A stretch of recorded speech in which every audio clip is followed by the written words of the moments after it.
selamat datang di kanal Air, dan selamat datang kembali di kursus seri Comprehensive SolidWorks ini. Jadi di kursus ini ke depan, kita akan melihat bagaimana kita bisa menyajikan atau menampilkan dimensi pada sebuah objek. Jadi di dalam perintah tool line yang telah kita ulas sebelumnya, sudah kita lihat sekilas bagaimana cara menggunakan parameter di bagian property untuk memberikan dimensi. Namun seperti yang telah saya informasikan, bahwa kita akan membahas tentang cara yang lebih penting untuk memunculkan atau menentukan dimensi dari suatu objek. Dan itu adalah dimensi-dimensi ini, dimension tab atau tab dimensi. Jadi kita akan membahas tentang dimensi horizontal, vertikal, dan dimensi cerdas atau smart dimension dalam kursus ini.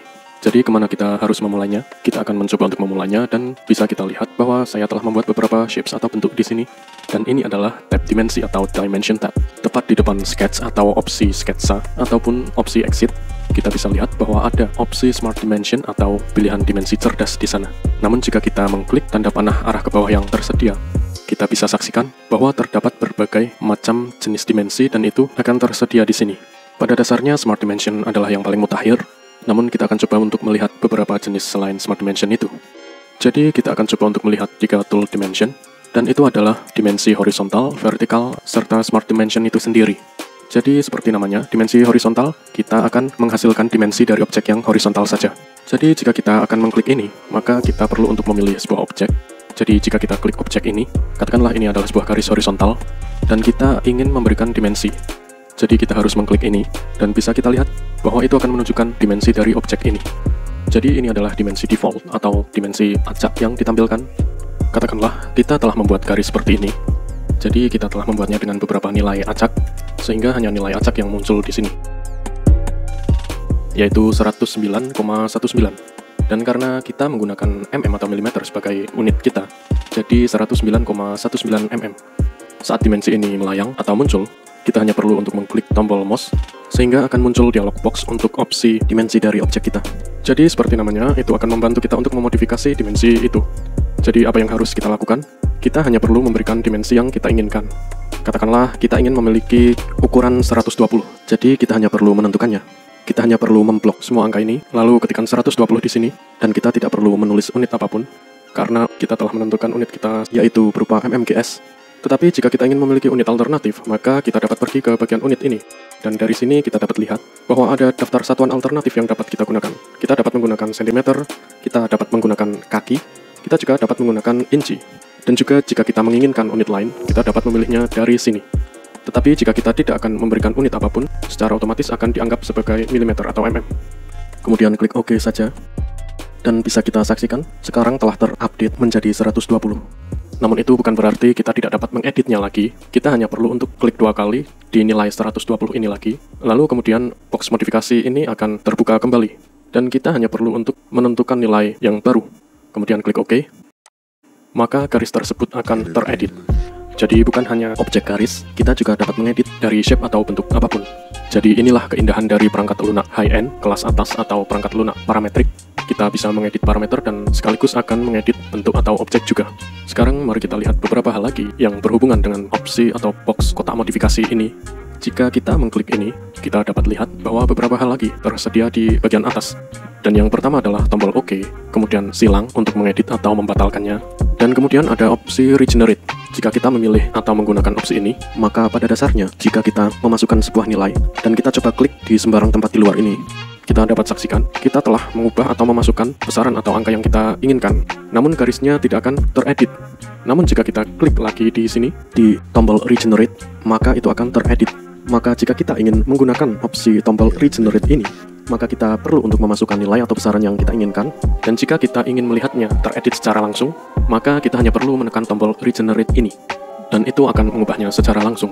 Namun jika kita tidak menekan atau klik regenerate, maka opsi lain kita perlu untuk menekan atau mengklik opsi OK. Maka itu juga akan merefleksikan nilai yang kita input ke dalam dimensi yang kita ingin ubah. Seperti saat ini belum merefleksikan. Jika kita mengklik OK, maka itu akan merefleksikannya.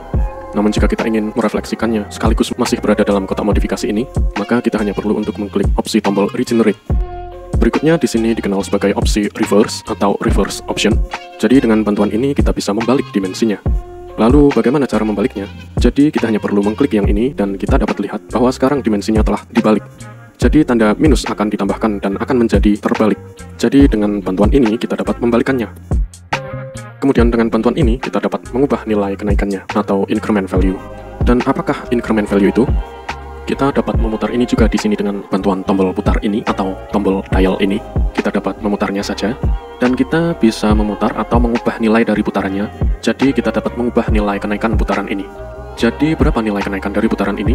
Kita bisa buat kenaikan menjadi 20, dan kita dapat masukkan atau input 20 di sini. Dan sekarang jika kita memutar dial ini, itu akan menambahkan nilai sebesar 20 setiap kali kita memutar satu langkah. Kemudian selanjutnya opsi ini dikenal dengan opsi Mark Dimension to be imported into a drawing.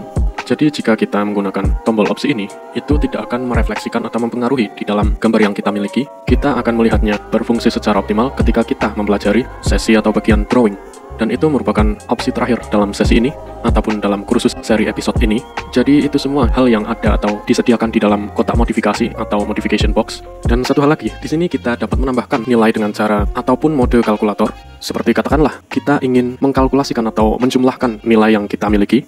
Semisal kita ingin menambahkan nilai 125 ditambah 125. Jadi itu bukan berarti kita harus menghitungnya di pikiran. Kemudian setelah kita berhasil menemukan hasil jumlahnya, maka kita bisa memasukkannya ke dalam kotak modifikasi. Kita hanya butuh menuliskan atau mengetikkan 125 ditambah 125, kemudian itu akan menunjukkan hasil atau memunculkan hasil perhitungannya sendiri. Kita bisa saksikan, dimensinya itu berubah menjadi 250. Katakanlah kita ingin menyatakan atau memasukkan 250 dibagi 3, kita bisa mendapatkan hasilnya secara otomatis yang telah dikalkulasikan oleh software ini. Jadi itulah hal-hal yang dapat kita lakukan di sini.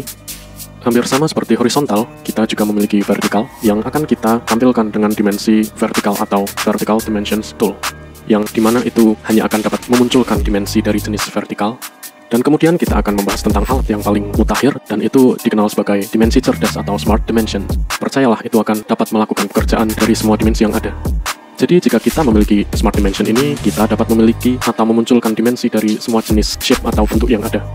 Jadi klik saja di tool Smart Dimension, seperti namanya, maka itu akan secara cerdas mendeteksi nilai ataupun besaran sesuai dengan yang kita ingin miliki.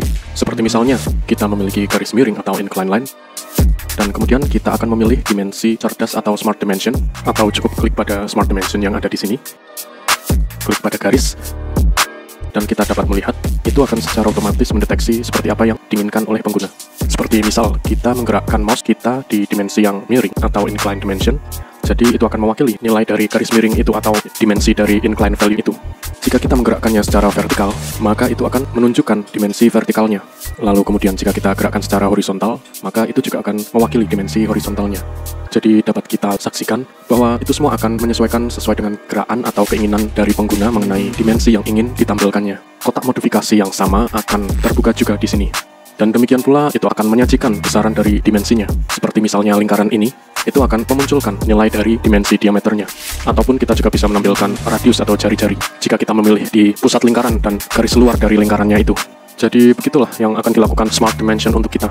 Demikian pula jika kita akan memilih dua garis ini, maka itu akan menampilkan besaran dari sudutnya atau nilai angular. Begitu juga untuk lengkungan atau busur, kita dapat menyaksikan bahwa itu akan menampilkan busur atau lengkungan seperti ini, jari-jari lengkungan atau busur pada dasarnya. Dan untuk ini juga kita dapat lihat bahwa itu akan menampilkan dimensinya juga. Dan hal-hal modifikasi semacam ini juga sama, kita hanya perlu memodifikasinya atau mengeditnya dari sini. Seperti jika kita akan memilih dua titik atau poin ini, maka itu akan mewakili atau menampilkan nilai dimensi di antara keduanya. Jadi hal itu juga bisa dilakukan. Jadi kita dapat saksikan betapa cerdasnya itu bekerja untuk bagian dimensi kita. Jadi ini semua tentang Smart Dimension atau dimensi cerdas, dimensi horizontal dan vertikal. Dan mungkin sekian untuk kursus kali ini, dan kita akan sambung lagi di sesi berikutnya. Terima kasih telah menyaksikan. Mohon maaf atas segala kekurangan, semoga bisa sedikit membantu dan bermanfaat.